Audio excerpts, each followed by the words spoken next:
Okay, I have to talk fast about this, so I'm not going to be on The Voice anytime soon. But that song has always been, to me anyway, very powerful. John Lennon wrote it in 1968. I think it came out in '70 on the Let It Be album. But let me give you a way to do this. I'll post this. It's like an in-class essay, and that you write it in one sitting. Give you plenty of time. You can use notes. You can use a song lyric. You can use a poem from the text. You can use a poem from another source. You can use one of your own poems if you choose. You can get extra credit by adding anything multimedia, such as this sort of thing. Wow, look at that light just coming through there and going right through me. I'm a light-filled being today. I'm in my den. Yeah, I built all that stuff. That's right. And that little armoire. Oh, well, you don't get a very good view of it that way, do you? There it is. There's the armoire. Okay. So, I don't know what that is, but don't care. So, how we can go about this? Look at the obvious first. Give us, what you're working on. Give us the title. Give us, the background in the intro, and look for the obvious. You have all kinds of terms that you can apply, and not just to be a term dropper, but you know these now and should know them, and you can use them. And that's the whole point, is to be able to use them. And I'm going to say this. Forgive me, but I'm going to say this. Yeah, a few of you are just like, oh, poetry's so hard and all this stuff. No, I understand that. I know it is, and especially Shakespeare. But here's the deal. You have poetry in you whether you want it or not, and it can be very inferior type of poetry. I mean, you're full of jingles and song lyrics and little bits of refrains and all kinds of stuff and junk that's in there. Technically qualifies as poetry. You're also full of Shakespearean quotes, for example. He made up words. His quotes fill our mentality. It's like almost part of our DNA. All that glitters isn't gold. Politics makes strange bedfellows. Hey, who do you think made all this up? Shakespeare did. It's part of what you say, the cliches that you use on a daily basis. Face it, poetry is part of who you are, and you have a choice to use the mansion of your mind to, if you want, put good poetry in it, and even memorize a poem. And if you send me a video of you reciting a memorized poem that is 10 lines or longer, and you're not reading anything, and I can see on the video that you're not, again, I'm going to throw you some extra credit points. Why not? Why not? Okay, enough said. So, procedure, and I'm going to give you a specific procedure when I give you the information when I post it online. There's a reason for that. It keeps it contained so that you're not working on it over a period of weeks. You've got plenty to work on, so do I. And that is easier and better for both of us. Okay, but you can prepare, and you can use anything that helps you. All right, so first paragraph at least mentions the poem, the poet, and you can get into a little background if you want to. The background of this is that Lennon, apparently, so he says, was next to his first wife in bed, and she was just rambling, rattling off all kinds of nonsense in her sleep, and it annoyed him. So he got up, and out came this beautiful song. He said it's the best lyric he's ever written. I tend to agree.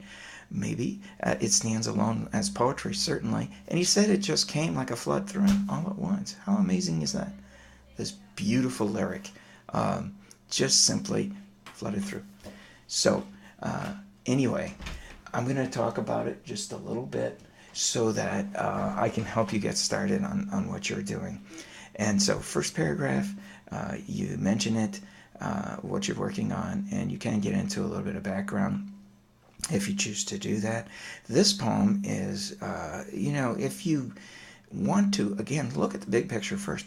This poem obviously has something of a theme, a multifaceted theme that probably has to do with that kind of cosmic experience. In this case, apparently not artificially induced by something like LSD, whereby we can encompass the opposites, the paradox, joy and sorrow, pools of sorrow, waves of joy, virtually simultaneously in this transcendent experience, which probably is not that otherworldly, probably something we should seek.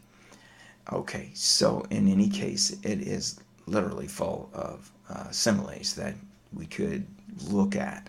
And yes, break down and analyze, not to destroy, not to dissect. Wordsworth says we murder to dissect, but not with that point of view, really, but more with the point of view of being able to appreciate what's in the poem. So we can get to the big picture. The theme seems to have something to do with trying to encompass those opposites, those paradoxes, and not being able to really assimilate joy without sorrow, sadness, without celebration, and so on. So it goes into depth in this, and you can look at the lyric on your own. I'm not gonna go through that. But it also has this refrain, Jai Guru Deva, which refers to God as victorious and glorious. And then it says that nothing's gonna change my mind. And that seems almost like, I'm closed-minded, but is it really? Because to me, it really alludes to this idea of not being distracted by incidental, fragmented thoughts and confusion. Some of us imposes chaos on our lives. We say, oh, I gotta go pick up this junior at Little League, and I have to cook, I have to do this, I have to do that. I know there's the supermom syndrome. Not being sexist, guys do this too, and they create their world. They make their world into chaos because they like the distractions and they like the drama. You know what? If you want to do Shakespeare, if you want to understand it, I'm going to tell you this. You got to sit there and read it as much as you can all the way through. And even if you don't understand parts of it, don't worry about it. Then go back. Then look at the footnotes. Then slow down. Then appreciate the words, the language. It had a 30,000 plus word vocabulary. I mean, is that amazing? Contributed words to our vocabulary. Oh, come on. So you got to take your time. I locked myself in a room. I didn't want to give in to the chaos. Still don't. Locked myself in a room for hours at a time and refused to come out, oftentimes even to eat. So I don't know. You want the chaos? Take the chaos. That's up to you. But you're going to have poetry in you, good, bad, or indifferent, whether you want it or not. So you might as well be good. That's kind of my point of view on it. You're not dumb. You're not foolish if you're not understanding Shakespeare in the first reading or the second reading. It takes a bunch. You got to work at it. Light at the end of the tunnel. There is an excellent movie, and I'll advise you about that after you've read it many times and tried to understand it. I'll give you study guides, all this kind of thing. But after you've read it, there's the Brenna and Fishman version of Othello. And I'll advise you to look at that and even refer to it. But that's afterwards. Otherwise, you have no vision of it. Your vision's been taken by Kenneth Branagh. And so if you cheat and you try that first, yeah, you'll probably sort of get it. But the way you'll get it is by somebody else's view of it, not your own. So that's not a good thing. Okay, I'm going to get back to the poem. I needed to do that little diversion.